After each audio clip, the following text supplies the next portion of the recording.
Ayan, hello guys, welcome back to my channel. Ayan, this is me, Chami again po. Ayan. So, kagabi po, sa live ko, ayan, ako po ay talagang naglakas loob na humingi ng tulong sa kabunsuan para dun sa aking pamangkin. Ayan, and sabi ko nga po, na ikwento ko din doon na actually, dalawa yung humihingi ko ng tulong, pero sabi ko nga, hindi naman po natin pwedeng sabay-sabayin. So,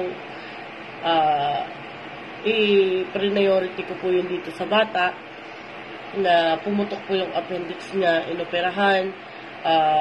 So, kailangan nila ng 100K. By the way, yung 30K nagawa na po ng paraan kasi hindi po siya operahan kung hindi siya magda-down ng 30K. So, madalit sabi, 70K yung iniipon po ng pinsan ko para mailabas na yung bata kasi ayun, inoperahan naman po siya.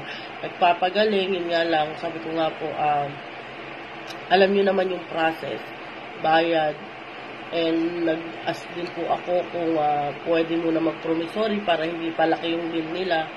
And ayun, malalaman ko po. Ayan, actually, kagabi po may mga nagpa-Gcash na po sa akin.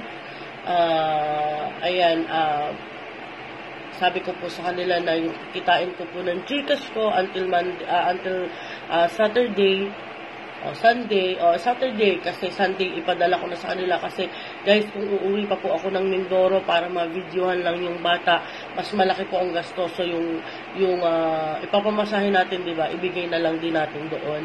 And ayun, super thank you sa mga nagbigay na po ng kanilang pagmamahal. May mga ayaw pang pakilala. Ayun, malaking tulong po yun. So, ito guys, panoorin yung nanay and yung bata po.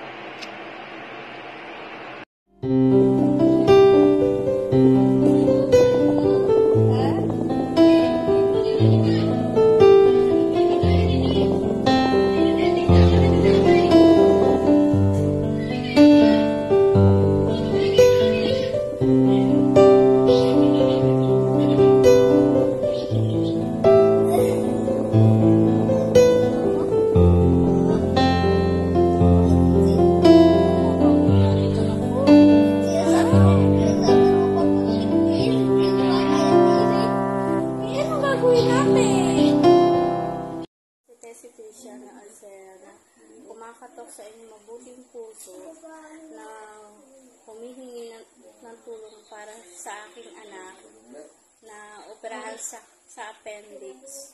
Lumapit na ako sa gobyerno, kaya lang medyo matagal ang process. Kahit konting tulong lang para maopera ang aking anak.